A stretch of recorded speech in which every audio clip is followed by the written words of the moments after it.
Tuhan sudah menciptakan bumi serta isinya untuk manusia. Sebenarnya dunia dan segala isinya tidak berkekurangan. Kehidupan manusia juga seharusnya tidak berkekurangan. Kita dapat melihat ada tempat yang kelebihan air, ada tempat yang kekurangan air. Ada tempat yang kelebihan bahan makanan, ada tempat yang kekurangan bahan makanan. Ada orang-orang yang kelimpahan dan tidak habis-habisnya pekerjaan. Ada orang juga yang kekurangan, minta satu pekerjaan saja tidak dibuka-bukakan. Sehingga kita menyadari bahwa ini bukannya kita kekurangan akan berkat, tetapi kita kekurangan akan hikmat. Kita perlu hikmat Tuhan. Sehingga adanya acara ini setiap hari kita membaca Amsal, meminta hikmat Tuhan lewat nabi-nabinya seperti Salomo, Raja Salomo dan berbagai orang, Daniel dan sebagainya. Ikutilah acara ini selama 31 hari, meminta hikmat Tuhan.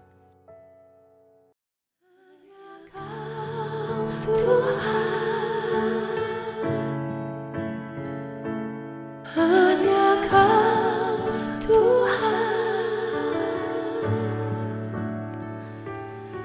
tiada seperti-Mu Tuhan, ditinggikan di bumi. Hanya Kau Tuhan, hanya Kau Tuhan, sumber segala kekuatan, Kau berkuasa selamanya.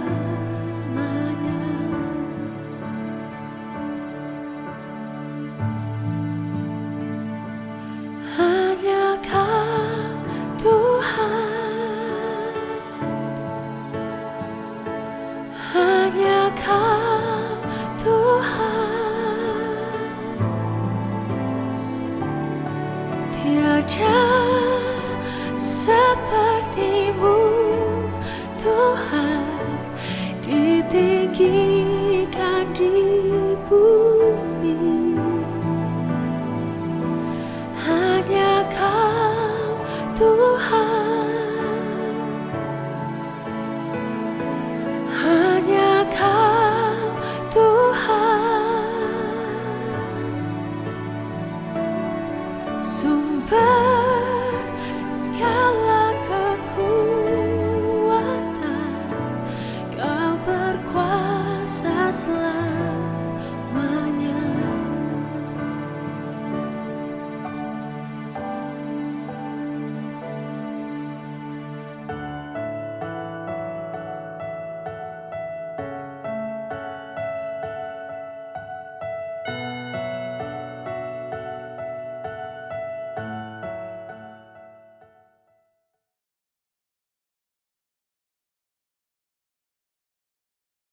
Selamat pagi, kita bertemu lagi di Amsal 25 hari ke-25.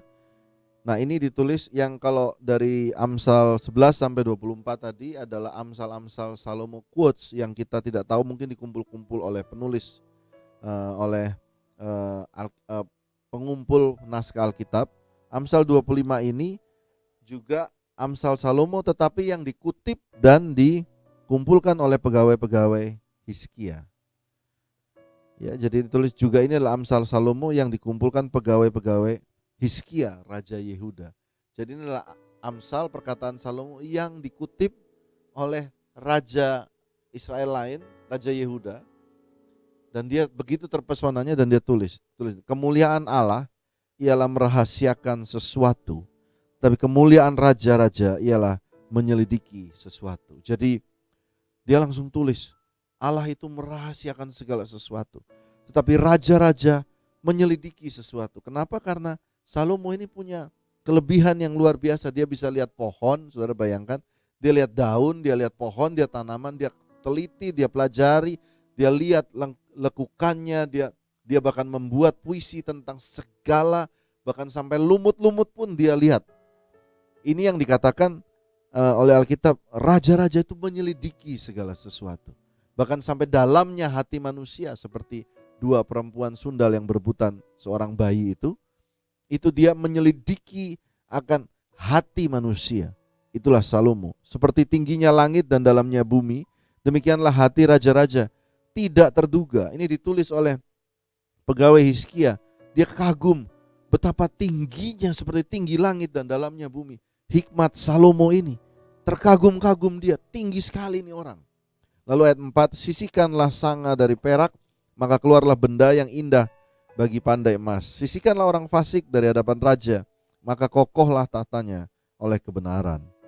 Ayat 6, jangan berlagak di hadapan raja atau berdiri di tempat para pembesar, karena lebih baik orang berkata kepadamu, naiklah kemari, daripada engkau direndahkan di hadapan orang mulia. Jadi di sini dia diajarkan oleh pegawai Hizkia, dia tulis raja itu mengetahui banyak hal. Karena itu di depan mereka, jangan belagak, jangan meninggikan diri, karena apabila engkau belajar merendahkan hati, lebih baik dikatakan naiklah kemari, daripada engkau direndahkan di hadapan orang mulia. Lalu yang berikutnya, apa matamu lihat, jangan terburu-buru kau buat perkara pengadilan, karena pada akhirnya apa yang kau lakukan kalau sesamamu telah mempermalukan engkau. Ternyata banyak sekali perkara peradilan yang dilakukan oleh pemerintah Israel di hadapan Salomo, yang nuntut malah yang dipermalukan. Ini yang ditulis oleh Hizkia, pegawai Hizkia. Lalu ayat 9, belalah perkaramu terhadap sesamamu, tetapi jangan buka rahasia orang lain, supaya jangan orang yang mendengar engkau akan mencemoohkan engkau, dan umpat terhadap engkau tidak akan hilang.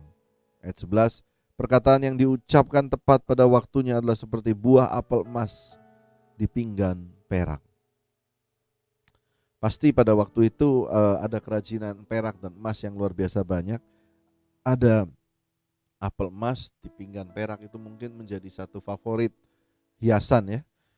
Ayat 12, teguran orang yang bijak adalah seperti cincin emas dan hiasan kencana untuk telinga yang mendengar. Ayat 13, seperti sejuk salju di musim panen, demikianlah pesuruh yang setia bagi orang-orang yang menyuruhnya. Ia menyegarkan hati tuan-tuannya. Ayat 14, awan dan angin tanpa hujan, demikianlah orang yang menyombongkan diri dengan hadiah yang tidak pernah diberikannya. Awan dan angin tanpa hujan, demikianlah orang yang menyombongkan diri dengan hadiah yang tidak pernah diberikannya. Artinya banyak orang yang boasting, flexing ya, zaman sekarang kan flexing, tetapi nggak pernah ngasih apa-apa. Dengan kesabaran seorang penguasa dapat diyakinkan, dan lidah lembut mematahkan tulang. Ayat 16, kalau engkau mendapat madu, makanlah secukupnya, jangan sampai engkau terlalu kenyang dengan itu, lalu memuntahkannya. Ya, kalau engkau, oke, kita lihat bahasa Inggrisnya. Hast thou found honey? Eat so much as is sufficient for thee, lest thou be filled therewith and vomited. Jadi kalau engkau mendapat sesuatu yang baik atau enak begitu, secukupnya saja, jangan berlebihan, karena nanti malah jadi muntah. Segala sesuatu meskipun kau sudah diberkati Tuhan, tetap pada level secukupnya, tetap kontrol diri kita. Ayat 17, janganlah kerap kali datang ke rumah sesamamu, supaya jangan ia bosan lalu membencimu. Ayat 18, orang yang bersaksi dusta terhadap sesamanya adalah seperti gada atau pedang atau panah yang tajam. 19, kepercayaan kepada pengkhianat di masa kesesakan adalah seperti gigi yang rapuh dan kaki yang goyah. Ayat 20, orang yang menyanyikan nyanyian untuk hati yang sedih adalah orang yang menanggalkan baju di musim dingin dan seperti cuka pada luka. Jadi di dalam kesedihan, dalam kesesakan, nyanyikanlah nyanyian yang menguatkan hati. Jangan malah menyanyikan nyanyian sedih. Kalau saudara nyanyi lagi putus cinta, lagi ditinggalin kekasih saudara, lalu saudara nyanyikan lagu-lagu yang sedih, itu seperti orang yang menanggalkan baju di musim dingin, tambah lagi sakitnya, dan seperti cuka pada luka. Jadi mari kita punya mulut ini belajar untuk menguatkan. Ternyata mulut kita ini bisa punya kekuatan untuk menguatkan diri kita sendiri. Jikalau seterumu lapar, berilah dia makan roti, dan jikalau ia dahaga, berilah dia minum air. Karena engkau akan menimbun bara api di atas kepalanya, dan Tuhan akan membalas itu kepadamu. Angin utara membawa hujan, bicara secara rahasia, muka marah. Ayat 24, lebih baik tinggal pada sudut sotoh rumah daripada diam serumah dengan perempuan yang suka bertengkar. Nah, ini kita lihat lagi ayat ini. Ternyata laki-laki itu Salomo ini sepertinya bete sama perempuan yang suka bertengkar. Kita tidak tahu juga, ini bahkan tercatat oleh pegawai Hizkia. Ucapannya dia sama, jadi dicatat kembali oleh pegawai Hizkia. Dan mungkin karena kebanyakan istri ya, kalau kita lihat di Amsal 25 ayat seperti air sejuk bagi jiwa yang dahaga, demikianlah kabar baik dari negeri yang jauh. Ayat 26, seperti mata air yang keruh dari sumber yang kotor, demikianlah orang benar yang khawatir di hadapan orang fasik. 27, tidaklah baik makan banyak madu, sebab itu biarlah jarang kata-kata pujianmu. Oh, jadi ternyata ayat tadi dia berkata jangan banyak makan madu karena nanti kamu akan muntah. Baru dia jelaskan di sini, madu itu adalah dipuji-puji.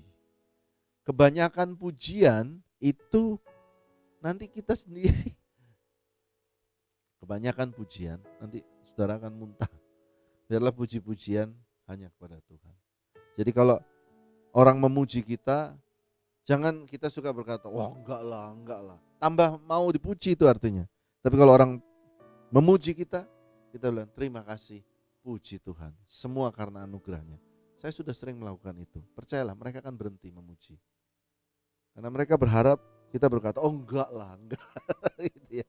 Tapi kita belajar nih, diajarkan oleh Amsal, orang puji kadang terima kasih, puji Tuhan. Selesai. Ayat 28, orang yang tak dapat mengendalikan diri adalah seperti kota yang roboh temboknya. Tetap mengendalikan diri, jangan banyak makan pujian sampai terangkat-angkat, semuanya pada porsinya. Ya, inilah Amsal 25, dan mari kita tunduk kepala dan kita berdoa. Terima kasih ya Tuhan, pada pagi hari ini, di hari ke-25 ini kami berdoa meminta hikmat daripada Tuhan. Selama 25 hari seri ini kami minta Tuhan tambahkanlah hikmat kami. Secara pelan-pelan Tuhan tambahkan, sehingga apapun yang kami kerjakan boleh maju menjadi dampak bagi banyak orang. Usaha online kami Tuhan berkati, usaha kami yang sederhana Tuhan berkati. Kami mencoba melakukannya Tuhan, tapi kami perlu berkat Tuhan. Kami mau rajin, kami mau melakukan semua itu Tuhan. Tetapi kalau tangan Tuhan tidak memberkati, tangan Tuhan tidak membuat tanda-tanda berkat yang mengalir secara tidak biasa, kami perlu mujizat Tuhan. Karena itu kami berdoa pada hari ini, Tuhan turunkan hikmat dan berikan tanda dan mujizat kepada kami semua, sehingga kami dapat berjalan dengan tahu bahwa Tuhan menyertai kami. Berkati kami pada hari ini Tuhan. Dalam nama Tuhan Yesus kami sudah berdoa. Amin. Selamat pagi dan selamat beraktivitas. Bapa kami yang di surga, dikuduskanlah namamu. Datanglah kerajaanmu, jadilah kehendakmu di bumi seperti di surga. Berikanlah kami pada hari ini makanan kami yang secukupnya. Ampunilah kami akan kesalahan kami seperti kami pun mengampuni orang yang bersalah kepada kami. Jangan membawa kami dalam cobaan, tapi lepaskanlah kami daripada yang jahat. Karena Engkau yang mempunyai kerajaan dan kuasa dan kemuliaan sampai selama-lamanya. Bagi yang percaya katakan amin.